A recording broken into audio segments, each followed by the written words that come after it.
Mister Joseph തിരുവനന്തപുരത്തിൽ, mister KT Salman, mister Umesh Pisharody. ഞാൻ നിങ്ങളുടെ ഒരു അധ്യാപകനായിരുന്നു, പക്ഷെ ഒരിക്കലും ഒരു ഗുരുശിഷ്യ ബന്ധമായിരുന്നില്ല നമ്മൾ തമ്മിൽ, അല്ലേ? ഒരു ദ്രവിച്ച ട്രാവൽ ഏജൻസി, ജുഗുപ്സാവഹമായ ഒരു ബാർബർ ഷോപ്പ്, ദുർഗന്ധപൂരിതമായ ഒരു പലചരക്ക് കട, ഇതെല്ലാം നടത്തി തീർന്നു പോകാനുള്ളതായിരുന്നില്ല നിങ്ങളുടെ ജീവിതം. ഞാൻ നിങ്ങളെ കൊണ്ട് ഓരോരോ ബിസിനസ് ചെയ്യിപ്പിച്ചത് എന്റെ നേട്ടത്തിന് വേണ്ടിയായിരുന്നില്ല. I wanted you to think big. വലുതായിട്ട് ചിന്തിക്കാത്ത സമയത്ത് ചെറുതായിട്ട് കഞ്ഞിയെങ്കിലും കുടിച്ചുകൊണ്ടിരുന്നതാ. ഓ എന്റെ കുഞ്ഞമ്മയുടെ കഞ്ഞി. പണ്ട് ഇതുപോലൊരു ഇംഗ്ലീഷ് പറഞ്ഞിട്ടാണ് മാഷ് ഞങ്ങളെ കൊണ്ട് ഈ ഫാക്ടറി തുടങ്ങിപ്പിച്ചത്. ക്ഷണിക്കണണ്ടില്ലേ? പഴയ കാര്യങ്ങൾ പറഞ്ഞിനി സമയം കളയണ്ട. നമ്പ്യാർമാരുടെ 75 ലക്ഷം രൂപ തിരിച്ചു കൊടുക്കാൻ മാഷ് കണ്ടേക്കുന്ന പ്രോജക്റ്റ് എന്നതാണ്. പറയാം.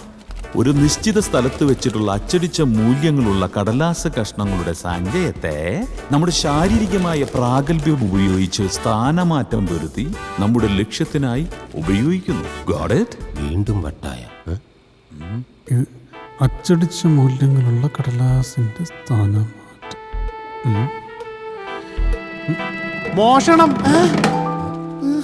വല്ലവന്റെ കാശ് മോട്ടിക്കണ കാര്യമാണ് ഇയാൾ പറയുന്നത്. മോഷണോ? ശരിക്കും മോഷണമല്ല, ഒരു ബാങ്ക് കൊള്ള.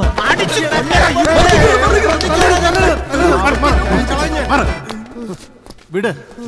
പറയുമ്പോ നമ്മൾ തമ്മിൽ വലിയ പ്രായ വ്യത്യാസം ഇല്ലെങ്കിലും വെറും ഒരു ട്യൂട്ടോറിയൽ കോളേജിലാണ് ഇങ്ങനെ നമ്മളെ പഠിപ്പിച്ചെങ്കിലും മാഷാണ്. അതുകൊണ്ട് അടങ്ങ്. സെറ്റിൽ. പ്രിയപ്പെട്ട സാർ, എന്റെ വീടിന്റെ ആധാരമാണ് ഇതേ ഇങ്ങനെ തുരുമ്പിച്ച് കിടക്കുന്നത്. സാറിന്റെ മറ്റൊരു തിങ്കിങ് ബിഗ്. കാശ് ഒരുപാട് പോയെങ്കിലും കഴുത്തറ്റം കടമാണെങ്കിലും ഞങ്ങൾ ആരും ഇതുവരെ നിയമത്തിന് വിധേയമല്ലാത്ത ഒന്നും ചെയ്തിട്ടില്ല. ഇനി ചെയ്യാലോ. ഒരു ബാങ്ക് കൊള്ളയടിക്കാന്നൊക്കെ പറഞ്ഞത് സ്റ്റുഡൻസ്, ഇതൊരു ബാങ്ക്. ഞാൻ പറഞ്ഞു തീർക്കട്ടെ, എന്നിട്ട് നിങ്ങൾ അട്ടസിച്ചോളൂ. ലിസൺ, ഇതൊരു വമ്പൻ ബാങ്കൊന്നുമല്ല. നിങ്ങൾ കാശ് കൊടുക്കാനുള്ള കൊള്ളപ്പലിശക്കാരായ നമ്പ്യാർമാരുടെ ഫിനാൻസ് സ്ഥാപനം തന്നെയാണ് കൊള്ളയടിക്കുന്നത്. അതൊരു കൊച്ചു ഫിനാൻസ് കമ്പനി ആയതുകൊണ്ട് 4 or 5 സ്റ്റാഫേ ഉള്ളൂ. പേരിന് പോലും ഒരു സെക്യൂരിറ്റി ഇല്ല. ഒരു സാധാരണ കെട്ടിടം. പിന്നെ കള്ളപ്പണക്കാര് ധാരാളം കാശ് ഇൻവെസ്റ്റ് ചെയ്യുന്നുണ്ട്. ഈ നമ്പ്യാർമാർ നിങ്ങൾക്കെതിരെ കേസ് കൊടുക്കാനും സാധ്യതയില്ല. അത്തരമൊരു ഫ്രോഡ് സ്ഥാപനം കൊള്ള ചെയ്യുന്നതിലൂടെ നമ്മൾ സാമൂഹിക സേവനം കൂടിയാണ് ചെയ്യുന്നത്. മാത്രമല്ല, കൊള്ള ചെയ്യുന്ന കാശ് അടുത്ത ദിവസം തന്നെ നമ്പ്യാർമാർക്ക് തിരിച്ചു കൊടുക്കുന്നതുകൊണ്ട് ആത്യന്തികമായി നമ്മൾ കൊള്ള ചെയ്യുന്നുമില്ല. അല്ല മാഷെ, അപ്പൊ യഥാർത്ഥത്തിൽ നമ്മൾ കൊള്ള അടിക്കുന്നുമില്ല, എന്നാൽ നമ്മുടെ കടവും തീരുന്നു അല്ലേ? എക്സാക്ട്ലി. അളിയ, നമ്മള് മാഷിനെ വെറുതെ തെറ്റിദ്ധരിച്ചു കേട്ടോ. സത്യം. നമ്മള് ജയിലിടിഞ്ഞാലും വെളി വരാത്ത ഐഡിയ ആണ് ഈ തോലം പറഞ്ഞോണ്ട് വരുന്നത്. നമ്പ്യാരന്മാര് നമ്മുടെ സ്വത്തെല്ലാം ജപ്തി ചെയ്തിട്ട് ജീവിതകാലം മുഴുവൻ നമ്മൾ ഗതി കിട്ടാതെ അലയുന്നതിനേക്കാൾ എത്രയോ നല്ലതല്ലേ ജീവപര്യന്തം ജയിലിൽ കിടക്കുന്നത്? ഇനി നീ എന്തൊക്കെ പറഞ്ഞാലും എന്നെ നോക്കണ്ട, ഞാനില്ല. മാഷെ, ഈ ബാങ്ക് കൊള്ളയടിക്കാൻ ചില അത്യന്താധുനിക സജ്ജീകരണങ്ങളൊക്കെ വേണ്ടേ? ഒന്നും വേണ്ട, ഒരൊറ്റ കാര്യം മാത്രം മതി. എന്താ അത്? ഭയം മാറിയ ഒരു മനസ്സ്.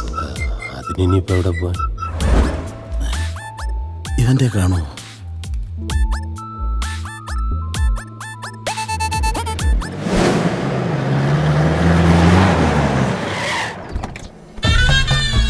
നമ്പേട്ടാ, നമ്പേട്ടാ, നമ്പേട്ടാ, നമ്പേട്ടാ, നമ്പേട്ടാ, നമ്പേട്ടാ. എന്തോ നടക്കരുത് കീർന്ന നമ്പി അനിയ. കുബേര വരുന്നു, കുബേര വരുന്നു. കാശ് ഡെപ്പോസിറ്റ് ചെയ്യാൻ വരുന്നതായിരിക്കും. എവിടെ എവിടെ? കാക്ക വിളിച്ചപ്പോഴേ ഞാൻ പറഞ്ഞില്ലടി, ഡെപ്പോസിറ്റ് ചെയ്യാൻ വിരുന്നുകാർ വരുമെന്ന്. കുബേര നിയമത്തിന്റെ കാര്യം ഞാൻ പറഞ്ഞത്. പലിശക്കാരെ ഒക്കെ പൊക്കുന്നു. സൂക്ഷിക്കണം, ഏത് സമയവും നമ്മളെയും പിടിക്കും ചേട്ടാ.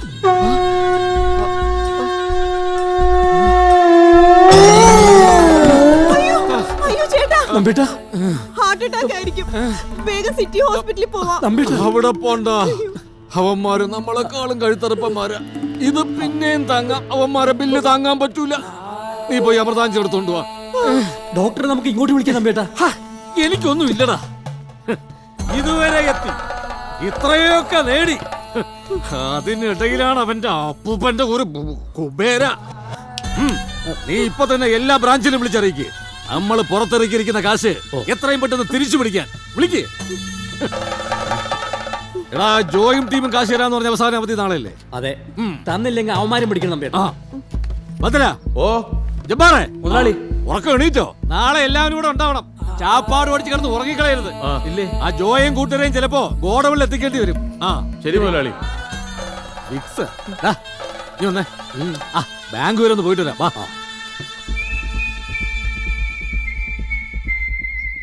എടാ ജോ, ഞാൻ നിക്ക്, പറയുന്നത് ഞങ്ങൾ കേൾക്ക്. പറയുന്നേക്ക്. നീ അവിടെ എടാ ഒന്ന് ജോ. നിന്നെ. വിട്.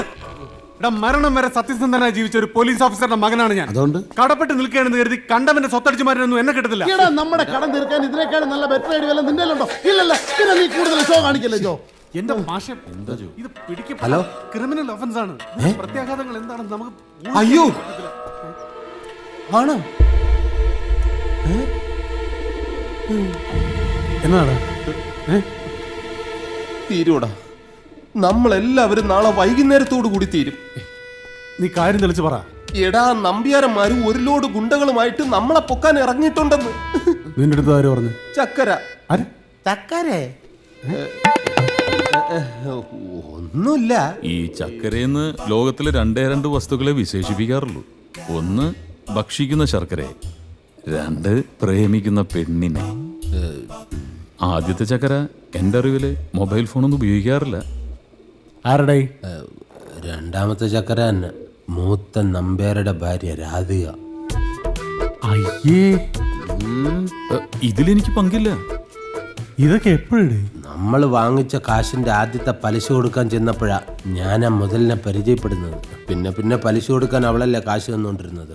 ഞാൻ നമ്പ്യാർമാർക്ക് കൊടുക്കും, അവളത് വാങ്ങി ബാക്കി കൂടെ എനിക്ക് തരും. ഇതിനിടയ്ക്ക് ഇതൊക്കെ ഇപ്പൊ അവന്മാര് മുതല് തിരിച്ചു ചോദിച്ചപ്പോഴല്ലേ കുടുങ്ങിയത്. അല്ലെങ്കിൽ ഞാൻ ഇതുപോലെ കൊടുത്തും മാച്ചും മിണ്ടാതെ കൊണ്ടുപോകാനാ. ജോ, ഇനി ഒരു ദിവസം കൂടി മാത്രമേ ബാക്കിയുള്ളൂ. ആലോചിച്ച് ഒരു തീരുമാനത്തിലെത്ത്. കൊള്ളയടിക്കാളിയാ.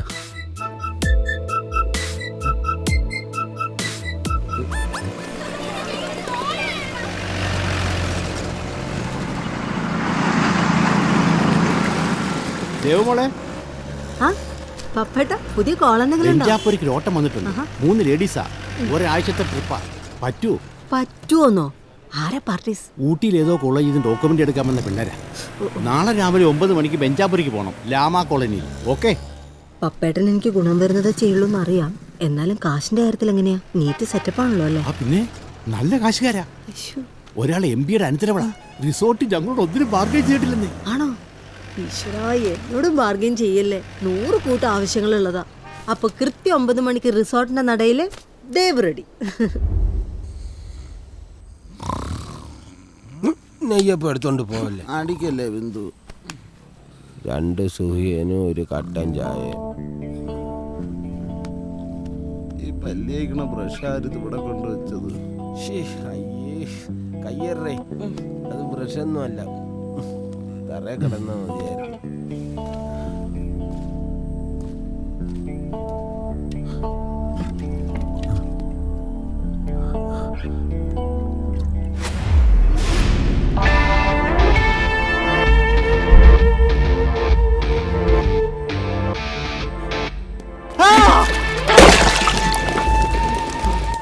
എടാവുവേ, സ്വന്തം തന്തയെ കണ്ട് ഞെട്ടുന്ന ലോകത്തിലെ ആദ്യത്തെ പുത്രൻ നീയായിരിക്കും. എടാ മാക്കാനെ, ഞാൻ തന്നെയായത്. അയ്യോ,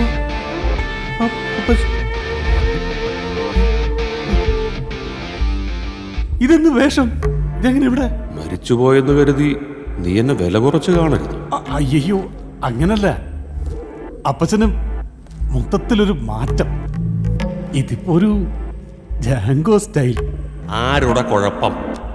എടാ, ചെറിയ പള്ളി നമ്മുടെ തോട്ടുമുക്കത്തെ സേവരന്റെയും മാത്തച്ഛന്റെയും തൊട്ടടുത്ത് അടക്കാൻ പറഞ്ഞിട്ട് നിങ്ങൾ എന്നെ അടക്കിയത് എവിടാ? ഒന്ന് ഓർത്തു നോക്കിയേ.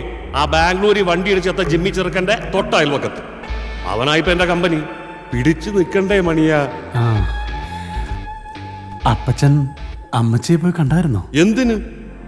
ജീവിച്ചിരുന്നപ്പോഴോ ഒരു നുള്ളു മനസ്സമാധാനം അവൾ എനിക്ക് തന്നിട്ട്.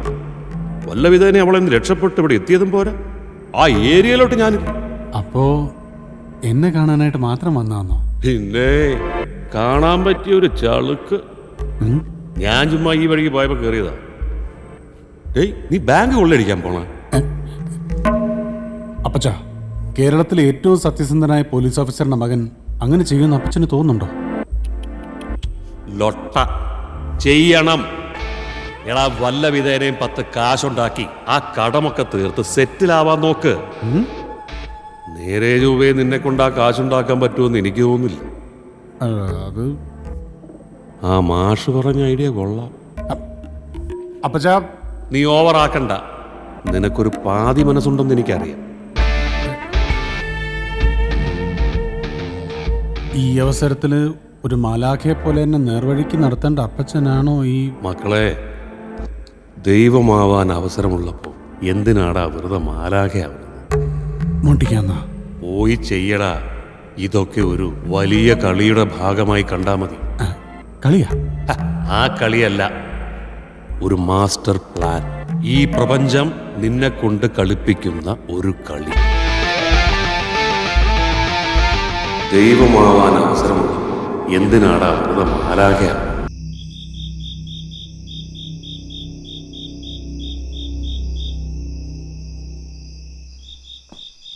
അല്ല, വരുന്ന വഴിക്ക് പകുതി വെച്ച് വണ്ടി റിപ്പയർ ആയി പോയെന്നേ.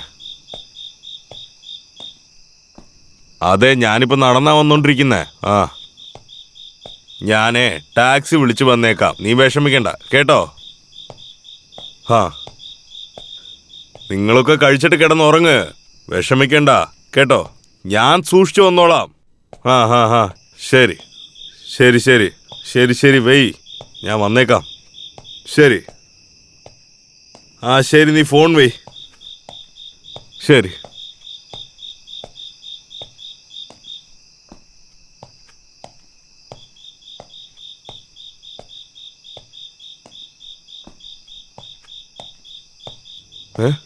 സ്വിച്ച് ഓഫ് ആയോ?